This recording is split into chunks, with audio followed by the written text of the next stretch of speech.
শুরু করছি আল্লাহর নামে, যিনি পরম করুণাময়, অতি দয়ালু। যারা কুফরি করে এবং আল্লাহর পথে বাধা সৃষ্টি করে, আল্লাহ তাদের সকল কর্ম ব্যর্থ করে দেন।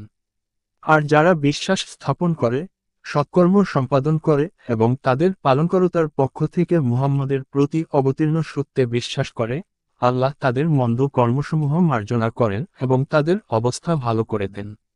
এটা এক কারণে যে, যারা কাফের, তারা বাতিলের অনুসরণ করে এবং যারা বিশ্বাসী, তারা তাদের পালনকর্তার নিকট থেকে আগত সত্যের অনুসরণ করে।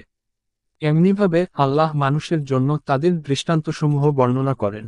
অতঃপর যখন তোমরা কাফেরদের সাথে যুদ্ধে অবতীর্ণ হও, তখন তাদের গর্দান মারো, অবশেষে যখন তাদেরকে পূর্ণরূপে পরাভূত করো তখন তাদেরকে শক্ত করে বেঁধে ফেলো।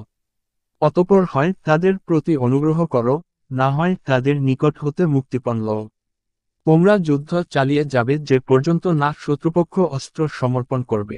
একথা শুনলে আল্লাহ ইচ্ছা করলে তাদের কাছ থেকে প্রতিশোধ নিতে পারতেন, কিন্তু তিনি তোমাদের কতককে কতকের দ্বারা পরীক্ষা করতে চান।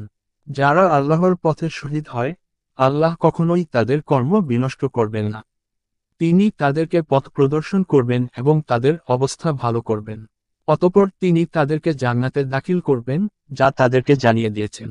হে বিশ্বাসীগণ, যদি তোমরা আল্লাহকে সাহায্য করো, আল্লাহ তোমাদেরকে সাহায্য করবেন এবং তোমাদের পা দৃঢ় প্রতিষ্ঠা করবেন। আর যারা কাফের, তাদের জন্য আছে দুর্গতি এবং তিনি তাদের কর্ম বিনষ্ট করে দিবেন। এটা এজন্য যে, আল্লাহ যা নাজিল করেছেন, তারা তা পছন্দ করে না। অতএব আল্লাহ তাদের কর্ম ব্যর্থ করে দিবেন। তারা কি পৃথিবীতে ভ্রমণ করেনি অতঃপর দেখেনি যে, তাদের পূর্ববর্তীদের পরিণাম কি হয়েছে? আল্লাহ তাদেরকে ধ্বংস করে দিয়েছেন এবং কাফেরদের অবস্থা এরূপই হবে। এটা এজন্য যে, আল্লাহ মুমিনদের হিতৈষী বন্ধু এবং কাফেরদের কোনো হিতৈষী বন্ধু নাই। যারা বিশ্বাস করে ও সৎকর্ম করে, আল্লাহ তাদেরকে জান্নাতে দাখিল করবেন, যার নিম্নদেশে নির্ঝরিণীসমূহ প্রবাহিত হয়। আর যারা কাফের, তারা ভোগবিলাসে মত্ত থাকে এবং চতুষ্পদ জন্তুর মতো আহার করে। তাদের বাসস্থান জাহান্নাম। যে জনপদ আপনাকে বহিষ্কার করেছে, তদপেক্ষা কত শক্তিশালী জনপদকে আমি ধ্বংস করেছি, অতঃপর তাদেরকে সাহায্য করার কেউ ছিল না। যে ব্যক্তি তার পালনকর্তাদের পক্ষ থেকে আগত নিদর্শন অনুসরণ করে, সে কি তার সমান, যার কাছে তার মন্দ কর্ম শোভনীয় করা হয়েছে এবং যে তার খেয়াল খুশির অনুসরণ করে।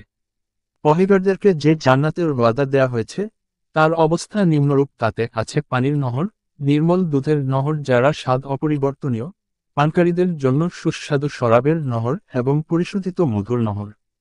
তথায় তাদের জন্য আছে রকমারি ফল মূল ও তাদের পালনকর্তার ক্ষমা। পহেগাররা কি তাদের সমান, যারা জাহান্নামে অনন্তকাল থাকবে এবং যাদেরকে পান করতে দেয়া হবে ফুটন্ত পানি, অতঃপর তা তাদের নাড়িভুড়ি ছিন্ন বিচ্ছিন্ন করে দেবে। তাদের মধ্যে কতক আপনার দিকে কান পাতে, অতঃপর যখন আপনার কাছ থেকে বাইরে যায়, তখন যারা শিক্ষিত, তাদেরকে বলে, এইমাত্র তিনি কি বললেন।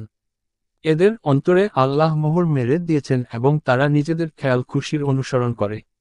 যারা সৎপথপ্রাপ্ত হয়েছে, তাদের সৎপথপ্রাপ্তি আরও বেড়ে যায় এবং আল্লাহ তাদেরকে তাকওয়া দান করেন। তারা শুধু এই অপেক্ষাই করছে যে, কেয়ামত আকস্মাৎ তাদের কাছে এসে পড়ুক। বস্তুত কেয়ামতের লক্ষণসমূহ তো এসে পড়েছে। সুতরাং কেয়ামত এসে পড়লে তারা উপদেশ গ্রহণ করবে কেমন করে। জেনে রাখুন, আল্লাহ ব্যতীত কোনো উপাস্য নেই। ক্ষমা প্রার্থনা করুন আপনার ত্রুটির জন্য এবং মুমিন পুরুষ ও নারীদের জন্য। আল্লাহ তোমাদের গতিবিধি ও অবস্থান সম্পর্কে জ্ঞাত। যারা মুমিন, তারা বলে, একটি সূরা নাজিল হয় না কেন? অতঃপর যখন কোনো দ্ব্যর্থহীন সূরা নাজিল হয় এবং তাতে জিহাদের উল্লেখ করা হয়, তখন যাদের অন্তরে রোগ আছে, আপনি তাদেরকে মৃত্যু ভয় মূর্ছাপ্রাপ্ত মানুষের মতো আপনার দিকে তাকিয়ে থাকতে দেখবেন। সুতরাং ধ্বংস তাদের জন্য। তাদের আনুগত্য ও মিষ্ট বাক্য জানা আছে। অতএব জেহাদের সিদ্ধান্ত হলে যদি তারা আল্লাহর প্রতি প্রদত্ত অঙ্গীকার পূর্ণ করে, তবে তাদের জন্য তা মঙ্গলজনক হবে। ক্ষমতা লাভ করলে সম্ভবত তোমরা পৃথিবীতে অনর্থ সৃষ্টি করবে এবং আত্মীয়তা বন্ধন ছিন্ন করবে। এদের প্রতি আল্লাহ অভিসম্পাত করেন, অতঃপর তাদেরকে বধির ও দৃষ্টিশক্তিহীন করেন। তারা কি কোরআন সম্পর্কে গভীর চিন্তা করে না? না, তাদের অন্তর তালাবদ্ধ।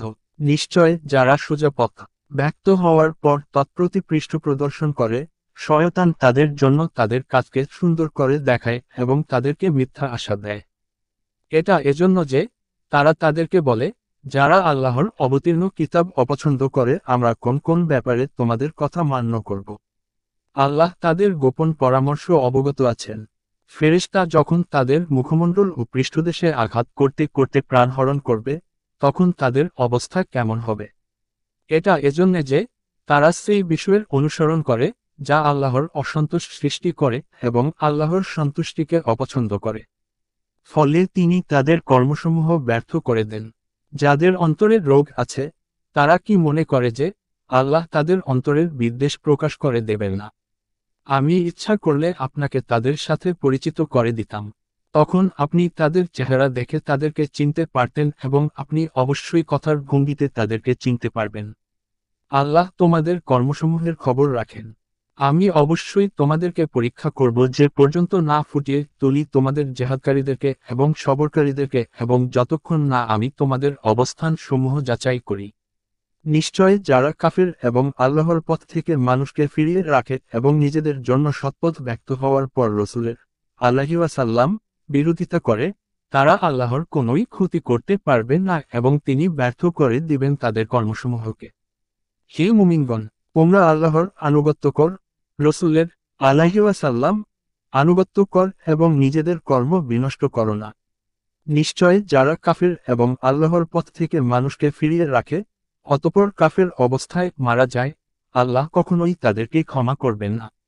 অতএব তোমরা হীনবল হও না এবং সন্ধির আহ্বান জানিও না, তোমরাই হবে প্রবল। আল্লাহই তোমাদের সাথে আছেন, তিনি কখনো তোমাদের কর্ম হ্রাস করবেন না। পার্থিব জীবন তো কেবল খেলাধুলা, যদি তোমরা বিশ্বাসী হও এবং সংযম অবলম্বন করো, আল্লাহ তোমাদেরকে তোমাদের প্রতিদান দেবেন এবং তিনি তোমাদের ধন সম্পদ চাইবেন না। তিনি তোমাদের কাছে ধন সম্পদ চাইলে অতঃপর তোমাদেরকে অতিষ্ঠ করলে তোমরা কার্পণ্য করবে এবং তিনি তোমাদের মনের সংকীর্ণতা প্রকাশ করে দেবেন। শুনো, তোমরাই তো তারা যাদেরকে আল্লাহর পথে ব্যয় করার আহ্বান জানানো হচ্ছে, অতঃপর তোমাদের কেউ কেউ কৃপণতা করছে। যারা কৃপণতা করছে তারা নিজেদের প্রতি কৃপণতা করছে। আল্লাহ অভাবমুক্ত এবং তোমরা অভাবগ্রস্ত। যদি তোমরা মুখ ফিরিয়ে নাও, তবে তিনি তোমাদের পরিবর্তে অন্য জাতিকে প্রতিষ্ঠা করবেন, এরপর তারা তোমাদের মতো হবে না।